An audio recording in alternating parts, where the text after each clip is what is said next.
Mengapa aku ada di sini? Pertanyaan itu muncul di antara keheningan yang tak pernah dijawab oleh keramaian. Dunia terus bergerak, tetapi dalam dada ada ruang yang sunyi. Di tengah hiruk-pikuk kehidupan, di antara rutinitas yang menumpuk seperti tumpukan pasir waktu, hati manusia tiba-tiba bertanya, untuk apa semua ini? Untuk apa aku dilahirkan? Sejak kecil, kita diajarkan untuk mengejar sesuatu. Nilai bagus, pekerjaan, gelar, status, pujian. Tapi tak pernah diajarkan untuk diam. Tak pernah diajarkan untuk merenung. Tak pernah ada pelajaran tentang makna keberadaan. Namun Al-Quran tak pernah diam. Ia berbicara, bukan dengan teriakan, tetapi dengan ketenangan yang hanya bisa terdengar oleh jiwa yang bersedia hening.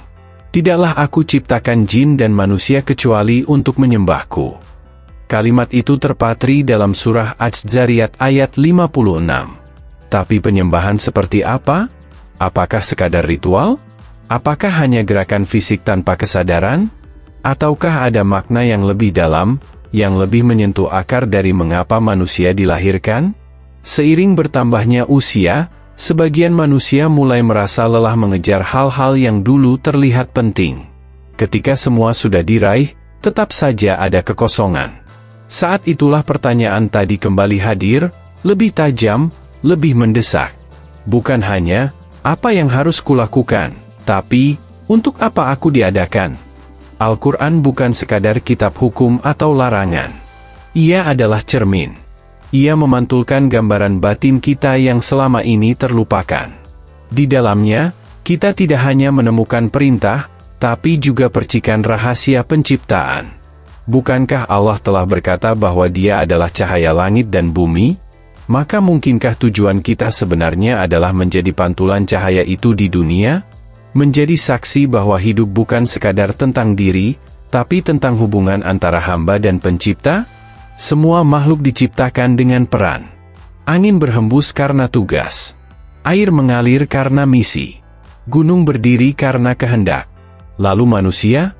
Diberi akal, rasa, dan kesadaran. Diberi pilihan. Dan dengan pilihan itu, datanglah tanggung jawab untuk mencari, untuk menemukan, untuk menghidupkan makna. Tapi dunia tidak memudahkan pencarian itu. Dunia meninabobokan. Dunia memalingkan pandangan dengan gemerlap yang memesona, namun semu. Dunia membuat kita sibuk menjadi seseorang, sampai kita lupa menjadi hamba. Namun, hati yang bersih, meski terluka, tetap akan mencari jalan pulang. Maka lahirlah satu langkah pertama, bertanya. Bukan dengan suara lantang, tapi dengan getar dalam diam. Mengapa aku dilahirkan? Pertanyaan ini bukan tanda keraguan, tapi tanda kebangkitan. Seperti benih yang menyadari bahwa ia bukan sekadar biji, tapi calon pohon yang tumbuh menembus tanah.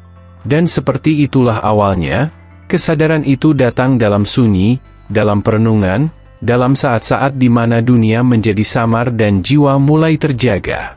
Ada sesuatu yang lebih besar menunggu untuk ditemukan. Dan itu bukan di luar, tapi di dalam. Tapi, bagaimana bisa suara ilahi didengar oleh hati yang dipenuhi kebisingan dunia? Pertanyaan itu terus menggema, bukan di telinga, tapi di dalam dada. Suara yang tak berbunyi, namun jelas. Suara yang tak berkata, namun menggetarkan. Kita hidup di zaman di mana keheningan terasa asing. Di mana diam dianggap lemah. Dunia mendidik kita untuk cepat menjawab, cepat bergerak, cepat memutuskan, tetapi tidak mengajarkan bagaimana cara duduk bersama sunyi. Padahal, disitulah sesungguhnya jawaban mulai muncul. Hati manusia seperti danau. Bila airnya tenang, langit bisa terpantul jelas. Tapi bila airnya keruh dan terusik, tak ada apapun yang bisa terlihat selain kekacauan. Begitu pula jiwa. Dalam kesunyian yang damai, firman-Nya bisa terasa. Tapi jika jiwa terus dipenuhi gelisah, bising ambisi, dan kekhawatiran dunia, suaranya akan terbenam. Keheningan bukanlah kosong. Ia penuh makna. Banyak ayat Al-Quran turun di malam hari. Di waktu-waktu di mana dunia sedang tidur, dan langit terbuka luas untuk pertemuan yang tak terlihat. Rasulullah pun mendapatkan wahyu dalam keadaan sedang menyendiri. Di Gua Hira, jauh dari keramaian, jauh dari pasar, jauh dari desakan dunia. Itu bukan kebetulan. Itu petunjuk. Ketika seseorang diam bukan karena putus asa, tapi karena rindu. Ketika seseorang berhenti berbicara bukan karena lelah, tapi karena ingin mendengar. Disitulah Allah mulai membuka tabir. Tapi konflik awal selalu dimulai dengan pergolakan. Karena diam tidaklah mudah. Kita telah terlalu lama terbiasa dengan kebisingan. Diam membuat sebagian orang cemas. Karena dalam diam, muncul segala yang kita hindari, pikiran-pikiran yang selama ini kita tenggelamkan. Ketakutan. Dosa-dosa yang belum disesali. Luka-luka yang belum disembuhkan. Semua muncul kembali. Namun justru di sanalah perjalanan dimulai. Karena Allah tidak menanamkan hidayah di jalan yang ramai. Ia menumbuhkannya dalam hati yang bersedia membersihkan ruangnya. Ada yang mulai merenung dalam keheningan malam, bukan dengan suara, tapi dengan tetesan air mata. Ada yang duduk sendiri di sudut kamar, tidak tahu harus membaca apa, hanya mengucap dalam hati, "Ya Allah, tunjukkan aku siapa diriku sebenarnya." Dan itu cukup. Sebab Allah Maha mendengar, bahkan apa yang tidak diucapkan. Namun dunia tak tinggal diam. Ketika seseorang mulai mencari makna hidup, dunia mencoba menariknya kembali, dengan rasa takut kehilangan harta, reputasi, bahkan waktu. Tapi, siapa bilang mencari Allah itu buang waktu? Justru waktu yang paling hidup adalah saat seseorang menyadari tujuannya. Semua manusia diciptakan dengan fitrah, mengenal Tuhannya.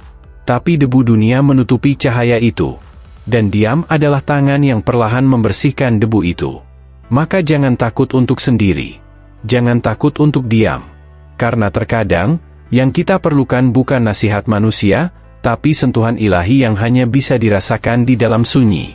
Allah tidak jauh. Dia lebih dekat daripada urat leher. Tapi seringkali kita yang menjauh karena terlalu sibuk mengikuti keramaian yang tidak membawa kedamaian. Di titik ini, seseorang akan mulai merasakan perlawanan batin. Antara ingin kembali larut dalam dunia, atau terus menyelam ke dalam diam untuk menemukan makna sejati. Dan disitulah konflik awal menjadi nyata. Sebuah benturan antara dua dunia, dunia luar yang bising, dan dunia dalam yang menunggu untuk didengarkan. Akan kemana jiwa ini berpihak? Apakah kita akan terus diseret oleh arus kehidupan yang tak tahu arah? Ataukah kita akan berani menghentikan langkah, walau sejenak, demi menatap cermin diri yang sebenarnya? Perjalanan belum selesai. Diam adalah awal. Tapi diam bukan tujuan akhir. Karena setelah hening, akan datang suara. Suara yang bukan berasal dari luar, tapi muncul dari kedalaman ruh. Apakah itu wahyu? Apakah itu bisikan kebenaran? Ataukah itu pertanda bahwa Allah mulai berbicara kepada hambanya? Dengan cara yang hanya bisa dimengerti oleh hati yang bersih? Diam bukan lagi sekadar keheningan, tapi menjadi jembatan menuju pemahaman. Dalam sunyi, hati yang dulunya tertutup mulai retak. Bukan karena kehancuran, tapi karena cahaya mulai masuk. Ada suara yang tak terucap, namun terasa. Seperti desir angin di antara daun yang tak pernah terlihat, tapi menimbulkan getar. Suara itu bukan dari luar, melainkan dari kedalaman yang selama ini tak disentuh. Inilah awal dari pertarungan yang sesungguhnya. Bukan dengan orang lain, tapi dengan diri sendiri. Antara ego yang ingin dikenal, dan ruh yang ingin mengenal. Antara ambisi yang ingin berkuasa, dan jiwa yang ingin tunduk. Ketika seseorang terus bertanya dalam diam, dunia luar mulai terasa asing. Apa yang dulunya penting, pujian, pencapaian, pengakuan, tiba-tiba kehilangan makna. Namun di saat yang sama, ketenangan belum juga datang. Yang hadir justru kegelisahan yang lebih dalam. Sebuah rasa lapar yang tak bisa dikenyangkan dengan makanan, sebuah haus yang tak bisa disiram oleh air duniawi. Itulah tanda bahwa ruh sedang bangkit. Al-Quran berkata, "Ketahuilah, dengan mengingat Allah, hati menjadi tenang." Tapi bagaimana bisa mengingat Allah jika hati belum bersih? Bagaimana bisa mendengar suara ilahi jika seluruh ruang batin dipenuhi oleh suara dunia? Maka hadirlah ujian-ujian. Bukan untuk menghancurkan, tapi untuk menyaring. Ada yang kehilangan, ada yang disakiti, ada yang merasa ditinggalkan. Tapi sesungguhnya, Semua itu bukan untuk membuat manusia lemah, melainkan untuk membuatnya kembali melihat ke atas, bukan ke sekitar. Dalam kondisi seperti itu, keheningan tidak lagi terasa sepi. Justru disitulah seseorang mulai menemukan suara-suara kebenaran. Suara yang mengingatkan bahwa hidup ini bukan sekadar hadir, lalu hilang. Bukan sekadar dilahirkan, lalu mati. Tapi hidup ini adalah perjalanan kembali. Kita semua sedang menuju pulang. Dan pertanyaan, mengapa aku dilahirkan, tak bisa dijawab hanya dengan logika. Ia perlu dirasakan, perlu dihayati, perlu dijalani. Sebab jawaban itu tidak datang sekaligus, tapi setahap demi setahap, seiring hati dibersihkan dari yang bukannya. Ada saat di mana seseorang mulai sadar, bahwa tujuannya bukan menjadi orang hebat di mata manusia, tapi menjadi hamba yang diterima di sisi Allah. Bahwa nilai hidup bukan diukur dari berapa banyak yang dimiliki, tapi seberapa dekat ia dengan Tuhannya. Di titik ini, diam berubah menjadi zikir. Keheningan berubah menjadi percakapan. Bukan dengan suara mulut, tapi dengan detak hati. Dalam satu tarikan napas, seseorang mulai merasakan bahwa ia sedang diawasi, dijaga, dituntun. Bahwa hidup ini bukanlah kebetulan, tapi bagian dari takdir yang besar. Lalu satu demi satu pertanyaan mulai mendapat cahaya. Mengapa aku dilahirkan? Karena ada tugas yang hanya aku yang bisa menyelesaikannya. Karena ada nama yang hanya bisa kusebutkan di bumi ini, lalu terdengar di langit. Karena ada sebutir amal yang tampak kecil, tapi ditimbang besar di sisinya. Karena aku adalah bagian dari rencana Allah yang tak pernah salah. Namun, tidak semua orang bisa memahami ini. Dunia tetap akan bertanya, apa pencapaianmu? Mana hasilnya? Dan kadang, suara-suara luar itu menggoyahkan niat yang mulai tumbuh. Disinilah ujian sesungguhnya. Saat hati mulai menemukan cahaya, bisikan kegelapan pun datang lebih halus. Ia tidak menakut-nakuti, tapi membujuk. Ia tidak membentak, tapi memikat. Dan di saat seperti itu, hanya hati yang benar-benar berserah yang bisa bertahan. Sebab hidup bukan tentang menang, tapi tentang kembali. Dan untuk kembali, seseorang harus rela melepaskan apa yang bukan miliknya. Termasuk harapan palsu yang dunia tanamkan. Perjalanan ini belum selesai. Tapi cahaya sudah mulai tampak. Diam telah mengajarkan bagaimana mendengar. Kini saatnya berjalan perlahan ke arah yang benar. Bukan dengan langkah yang tergesa, tapi dengan niat yang jujur. Karena sesungguhnya, tujuan dilahirkan bukan untuk menjadi siapa-siapa, tapi untuk menjadi hamba yang mengenal Tuhannya. Dan saat itu terjadi, maka seluruh semesta akan berbisik lembut dalam bahasa yang tak terlihat. Kau telah menemukan jalan pulang. Namun, apakah cukup hanya mengetahui? Ataukah tujuan hidup sejati baru benar-benar bermakna saat ia dijalani sepenuh hati? Apakah cukup hanya mengetahui? Ataukah tujuan hidup sejati baru benar-benar bermakna saat ia dijalani sepenuh hati? Seluruh pencarian akan terasa hampa jika berhenti pada pemahaman. Sebab ilmu bukan hanya untuk diketahui, tetapi untuk dihidupi. Maka setelah seseorang menemukan bahwa ia dilahirkan bukan tanpa sebab, pertanyaan berikutnya bukan lagi, mengapa aku ada, tetapi, apa yang harus kulakukan mulai sekarang? Inilah titik balik yang menentukan.